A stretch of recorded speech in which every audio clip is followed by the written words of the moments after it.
Ya, halo semua, apa kabar? Hari ini bagaimana? IPO pertama, Techstock. Wah, Bukalapak bagaimana nih? Pada kebagian nggak? Mana mau kebagian Pak? 5 menit arah gitu ya. 5 menit arah dan transaksinya sudah di atas. Tadi waktu pagi-pagi itu udah 200 miliar loh. Wow, luar biasa ya. Jadi begitu besar animonya tuh untuk Bukalapak. Dan ya, kalau begitu, saya lihat tadi sampai penutupan ya, transaksi Bukalapak ada di level 550-an miliar turnover-nya, dan asing membukukan net sale 250-an miliar kalau nggak salah. Hmm, ada yang trading rupanya di sini ya, ada yang unload rupanya, ada yang unloading. Wah, rasa bahwa 1060 efek profit 25% udah cukup. Atau mungkin malah yang keluar adalah yang sudah lama mendon di Bukalapak ya. Nggak tahu juga, kita tidak usah berandai-andai, kita lihat aja nanti hari Senin apakah masih akan rally atau enggak. Kalau lihat hype-nya sih kemungkinan akan rally, masih akan rally. Ya, maksudnya masih arah lagi lah. Mungkin setidaknya 2 atau 3 kali lah. Terus habis itu mungkin nanti dia mulai akan konsolidasi ya. Bersyukur sampai keempat sih. Walaupun saya nggak punya, ikut happy aja. Saya ikut happy ya, congrats buat teman-teman yang dapat Bukalapak. Walaupun penjatahannya banyak yang bilang, Pak, dikit gitu ya, dapatnya dikit. Ya, ada yang dapat dikit, ada yang dapat banyak. Dapat banyak itu biasanya karena dia bluffingnya cukup besar. Jadi contohnya, kan biasanya kan penjatahan 25%, anggaplah 20%. Let's say masuk 1 miliar, dapatnya 250 juta, ya kan? Memang dia sudah predik memang, paling dapatnya segitu. Jadi dia memang sudah antisipasi bahwa hanya beli 250, makanya dia gebuk 1 miliar. Bisa aja dia umpamanya dia pengen dapat yang 500 juta, umpamanya mau beli 500 juta, dia beli 2 miliar. Dia pecah beberapa SID mungkin, supaya bisa dapat yang banyak, saya nggak tahu. Tapi ya banyak cara sih para retailer-retailer itu. Tapi kalau Bukalapak ini kita nggak bicara mengenai retailer sih sebenarnya. Ada sesuatu di belakang itu. Saya yakin ada banyak cerita-cerita di tech stock dan IPO nanti ke depannya. Mungkin kita akan bicara banyak di lain waktu dan kesempatan. Dan agak sensitif topiknya, jadi saya tidak bicara di umum sini aja. Ya kita banyak bicara nanti di grup aja ya. Saya share di grup deh. Oke. Selain itu bagaimana dengan emiten yang ikut sentimennya, ya terkait sentimennya. Pak MTEK koreksi Pak gitu. Kayak kita kira bakal rebound. Ya apa yang kita, ya itulah, market itu tidak segampang yang dikira Fernando ya. Ferguso. Jadi market maker mungkin udah tahu bahwa wah ini pasti mereka akan expect naik nih gitu ya. Tapi ternyata expect naik ternyata nggak naik gitu karena ya dia tahu kalau orang pada beli ya itu waktunya dia jualan. Simple as that gitu ya. Jadi kita jangan jangan terlalu, makanya kalau trading itu kita tidak ada yang yakin 100% gitu. Oh pasti naik nih, saya yakin nih. Oh nggak bisa. Hati-hati dengan itu. Tetap kita harus mempertimbangkan kehati-hatian, kita mempertimbangkan resikonya. Harus selalu ada plan B, dan ketika beli juga tanpa money management, risk management juga akan ambil hasilnya karena kita tidak ada defense-nya ya. Kita tidak ada, kita harus keluar, harus cut loss di level berapa, di harga berapa, itu juga penting kita untuk lihat, pikirkan. Kalau nggak dipikirkan, bahaya. Itu sebabnya saya selalu menyarankan teman-teman untuk kalau trading itu cari saham yang liquid, jangan cari saham yang nggak liquid gitu ya. Atau cari saham yang gorengan, yang satu hari ini tiba-tiba digebuk gede, tapi dia tidak mempertimbangkan kalau sebelumnya saham ini adalah saham tidur gitu. So, average-nya dalam 20 hari terakhir rata-ratanya di bawah 1 miliar bahkan. Idealnya sih dalam 20 hari terakhir rata-rata transaksinya di atas 5 miliar itu oke. Kalau di bawah itu saya bilang itu termasuk kategori non liquid, yang artinya kalau Bapak Ibu masuk kecenderungannya akan bisa masuk nggak bisa keluar gitu loh. Itu yang bahaya gitu. Jadi umpamanya transaksi cuma 100 juta, Bapak belinya 3 miliar umpamanya. Ya selesai sudah, nggak bisa keluar. Karena transaksi harian rata-rata 100 juta. Jadi kalau Bapak mau keluar 3 miliar itu bayangin. Kalau 100 juta itu kan nggak mungkin transaksi satu orang. Itu mungkin ada 3-4 orang yang coba untuk berspekulasi di situ, atau mungkin 5-6 orang, dan masing-masing dibagi aja 20-an juta. Mau jualan 3 miliar, bagi 20-an juta atau 50-an juta maksimum. Kapan rampungnya? Ya bisa 2 bulan baru selesai kali ya. Jadi ya itu sebabnya pastikan kita harus tahu kapasitas kita trading besar apa, dan saham yang kita mau beli juga sebesar apa. Kalau Bukalapak sih nggak usah ngomong ya. Bukalapak sih potensi nanti kalau saya bilang, kalau dia konsisten nih, 500-an miliar per hari konsisten. Tak lama dia bisa akan mengejar market cap Indonesia. Kayak contoh Bank Jago ya, Bank Jago sekarang sudah nomor 4. Di bawahnya BCA, Telkom, Mandiri, Bank Jago. Jadi jangan-jangan Bukalapak nanti bisa aja di nomor 5, atau mungkin dia jadi nomor 4, nanti yang lain bisa bisa turun gitu ya. Tapi saya yakin mungkin dia setidaknya ngejar ke 5 dulu deh. Ya, itu setidaknya sedikit banyak kita ngomong-ngomong soal market cap. Dan jangan lupa nanti bulan Oktober akan ada adjusting berdasarkan free float, market cap berdasarkan free float. Jadi pasti akan ada perubahan lagi ya. Oke, itu transaksi hari ini. Dan untuk minggu depan bagaimana? Coba kita lihat market review-nya dulu, kita lihat IHSG-nya dulu untuk kita bisa predik kira-kira minggu depan arahnya kemana sih. Kalau saya lihat Agustus ini memang cenderung akan bagus ya, apalagi dengan sentimen tech stock yang ini. Dan masih penuh euforia juga, ditambah dengan digital bank ya. Bukan digital bank, maksudnya bank konvensional yang bertransformasi menjadi digital. Walaupun saya bilang itu sebenarnya sentimen doang. Apakah bank digital ini akan mempunyai performance seperti BCA atau menyalip BCA seperti yang banyak orang beranggapan sehingga orang banyak yang borong? Saya bilang belum tentu, karena tetap harus ada banyak hal sih terkait dengan digital bank. Kalau Bapak Ibu mau lihat, silakan pelajari behavior atau pola-pola bank digital di negara-negara lain, especially di Asia. Jepang, Korea yang sudah cukup masif penggunaan bank digital ya. China, silakan Bapak Ibu lihat ya, banyak sumber yang Bapak Ibu bisa lihat. Nah, apalagi itu negara maju yang kita tahu mereka sudah sangat penduduknya, masyarakatnya sangat aware sekali dengan teknologi. Apalagi jadi itu aja mereka berat ya, cukup berat, karena beberapa bank digital di negara-negara tersebut ada yang masih sampai hari ini pun belum untung. Jadi hati-hati saja, jangan kita terlalu euforia beli digital bank, pokoknya semua digital bank beli, invest untuk long term. Belum tentu, ini kita baru sentimen aja, sentimen euforia aja. Nanti ketika dia benar-benar beroperasi belum tentu juga bisa bagus sih. Bisa punya account di atas 5 juta aja saya bilang sudah bagus. Di atas 5 juta account ya. Yang mana menurut saya konservatif sih sekitar 2 juta aja udah hebat sih. Ya.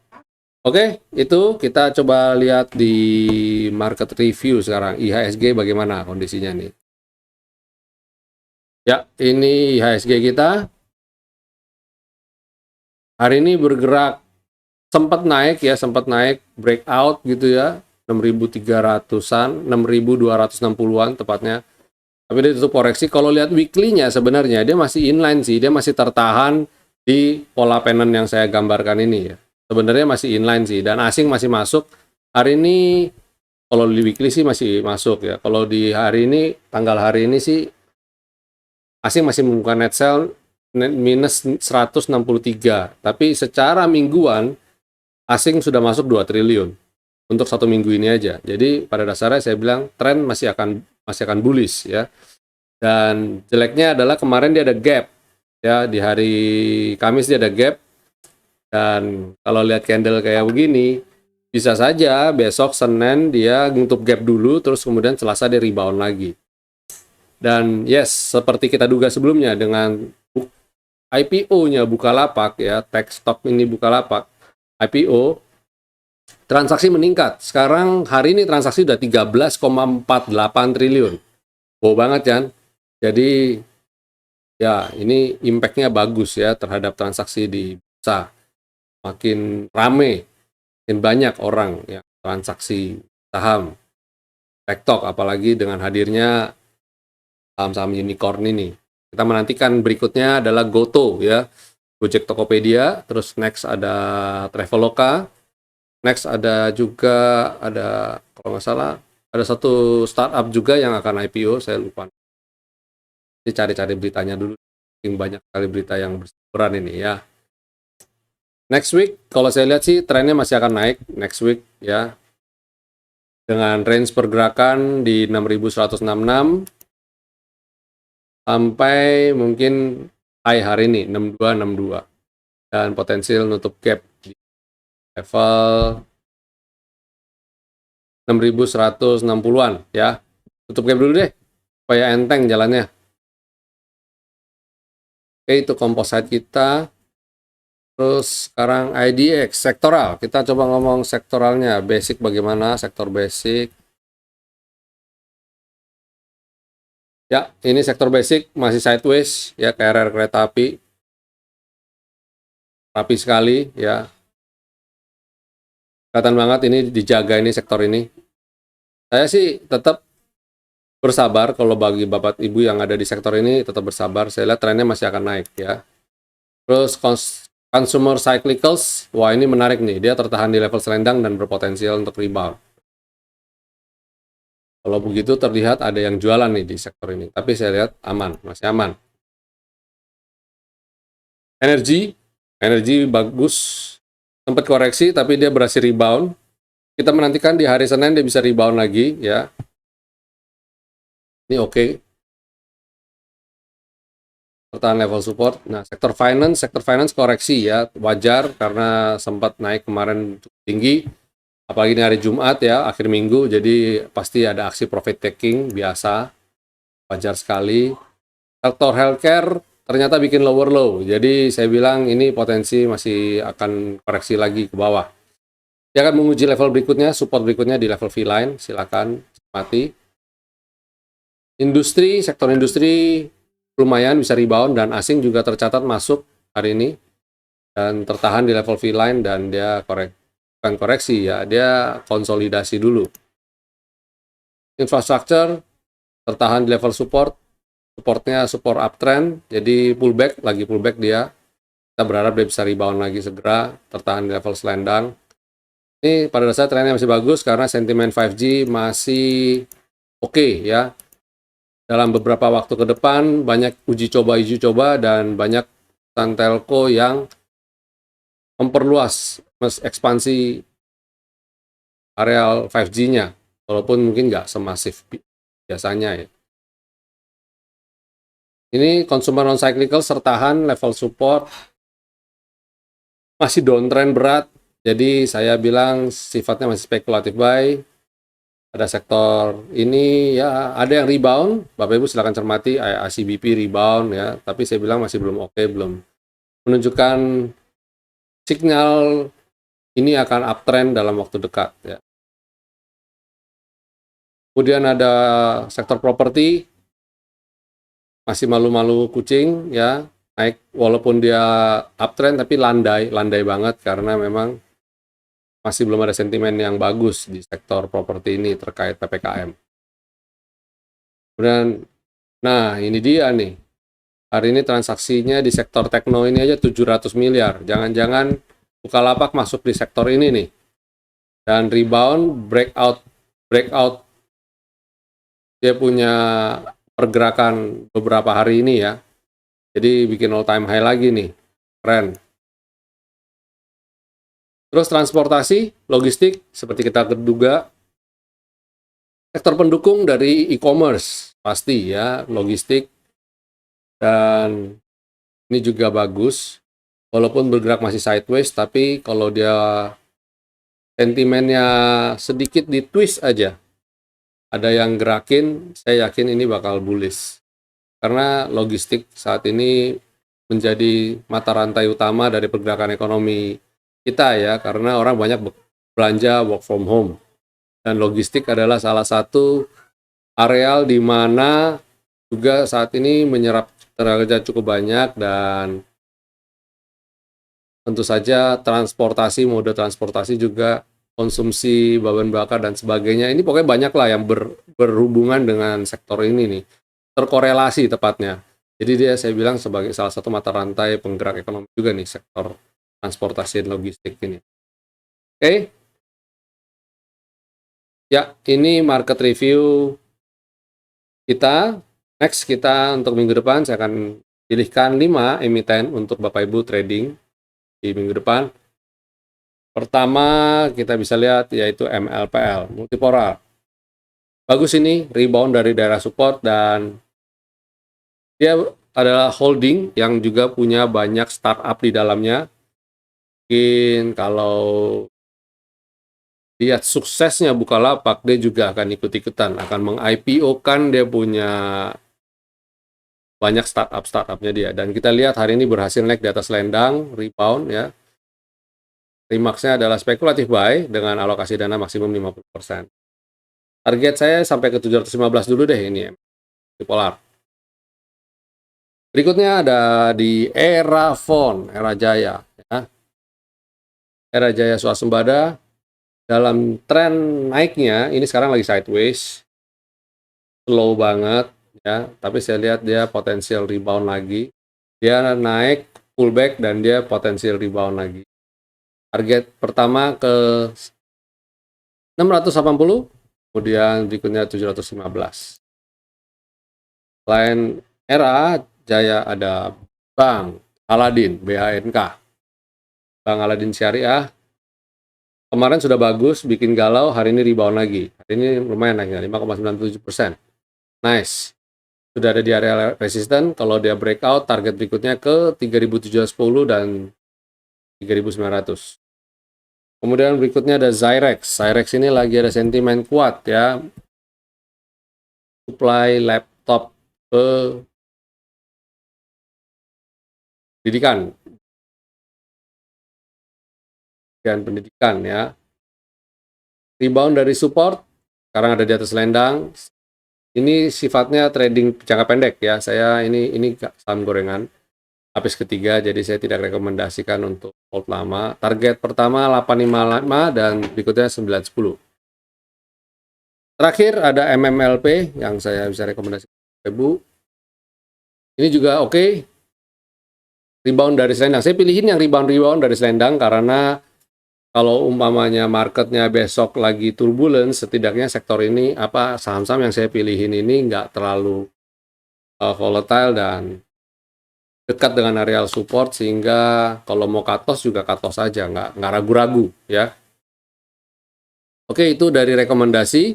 Berikutnya kita akan bahas yang dari rubrik konsultasi kita. Pertama ada baca. Wah, baca banyak juga nih yang baca. Oke, kita coba Bank Kapital. Bikin galau ya Bank Kapital ini ya. Pada dasarnya trennya masih bagus, Bapak Ibu bisa lihat smart money indikatornya keren banget. Masih oke sekali, targetnya bisa naik di 565 dan 635 ya. Kalau minggu depan dia bisa naik lagi, oke lah. Ini pada dasarnya masih oke sih. Cuma bikin galau aja. Dia akan oke karena saya sudah sempat share beritanya di grup ya. Ini terkait dengan right issue. Jadi bank-bank kecil itu diminta untuk menambah modal ya. Jadi mereka itu harus right issue. PGTG, BACA, BNBA, mereka harus nambah modal dan mereka harus right issue. Itulah aturannya, rule-nya. Masih aman di hold ya, hold dulu ya, sabar-sabar dulu aja. Kemudian Bank Bukopin. Nah, Bank Bukopin ini terkait dengan salah satu, dia kan dibeli oleh Cookmin yang mana adalah perusahaan finance, institusi finance salah satu yang terbesar di Korea Selatan, dan di sana dia punya platform digital yang sudah bagus, sudah jalan, sudah mateng istilahnya, sudah mature. Itu akan dibawa ke Indonesia untuk diimplementasikan ke Bank Bukopin ini nanti. Dan kedepannya saya lihat kalau mungkin kalau fiturnya bagus, dia akan bisa bersaing, akan kompetitif. Jadi sentimen cukup kuat ini ya. Itu Bank Bukopin. Pada dasarnya masih average-nya di 500. Oh, posisi cuan dong. ARB lagi atau mantul, Pak? Saya lihat feeling saya sih bakal ARB lagi dikit, tapi nggak tahu deh. Kemungkinan besar sih akan koreksi, tapi kalau moga-moga bisa lanjut langsung. Kalau bisa rebound langsung sih bagus. Hold aja. Berikutnya ada Excel. Nah, Excel itu kemarin saya sudah rekomendasikan. Hari ini swing sedikit lah, it's okay. Pada dasarnya masih aman. Buy on weakness. Selama ada di atas selendang, saya masih bilang hold. Asing pun masuk hari ini. Dan kalau nggak salah tanggal 8 Agustus, dia akan uji coba 5G-nya. Jadi sentimennya akan bagus sih. Jadi saya bilang sih hold. Terus kemudian Kalbe Pharma. Nah, Kalbe Pharma ini terkait dengan sentimen sektor healthcare-nya ya. Sektor healthcare juga kan koreksi berat. Asing seminggu itu terlihat masuk, tapi harga turun terus ya. Apa lanjut downtrend. Jadi begini, kita nggak tahu ya. Kita nggak tahu. Kalau asing beli dalam jumlah besar, mereka cenderung nawar dong, suka nawar ya. Dan saya lihat trennya sih masih belum oke. Dan kalau lihat chart monthly-nya, dia dekat dengan areal V-line. Jadi memang sudah areal buy on weakness sih. Jadi saya bilang hold aja dulu. Karena udah nanggung kalau kayak gini. Nanggungnya kayak Bukopin. Ya, Bukopin turun, asing masuk terus, dan tiba-tiba bam, dalam satu candle aja dia langsung sudah kembali ke atas. Ya, jadi saya bilang sabar aja. Kemudian Prodia harusnya juga bagus nih. 7683 dan dia sekarang ada di 7975. Wow, hebat sekali Pak. Oke, hold aja Pak. Dia selama masih ada selendang hold, target saya dia harus bisa naik 8400. Kalau dia naik di atas 8400, Bapak silakan average. Ya. Kemudian terakhir adalah Breeze. Baru masuk rupanya request ini. Untung saya masih buat video ini. Oke, Breeze ini saya sudah rekomendasi kemarin, dan apakah membentuk pola head and shoulder? Rasanya enggak. Dia enggak membentuk pola head and shoulder. Karena posisinya uptrend. Head and shoulder itu setidaknya kemiringannya enggak se-ekstrim inilah. Biasanya idealnya itu kalau dia cenderung flat, cenderung datar, tercipta head and shoulder. Kalau ini sih enggak sih. Nggak jadi head and shoulder, dan potensial untuk rebound malah. Saya bilang buy on weakness nih, selama di atas selendang masih buy. Target selanjutnya masih ikutin 270, 2720, 2850, dan 29. Oke.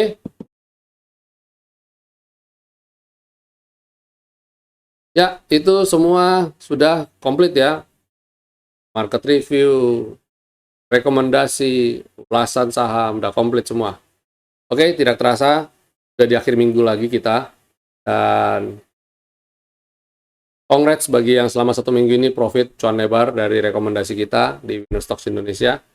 Dan saya ajak Bapak Ibu untuk jangan lupa subscribe channel YouTube kami, dan kami akan selalu memberikan informasi-informasi yang up to date. Dan jika Bapak Ibu pengen mendapatkan rekomendasi ulasan saham, jangan ragu untuk bergabung bersama grup premium kami. Di dalam grup premium, selain ada rekomendasi dan ulasan, ada juga acara live trading kita juga ya. Live trading bukan live trading tatap muka begini, tapi lebih ke kita punya rekomendasi ketika market lagi berjalan, kita berikan rekomendasi. Dan itu powerful banget. Kita powerful banget karena live, jalan pas lagi market jalan.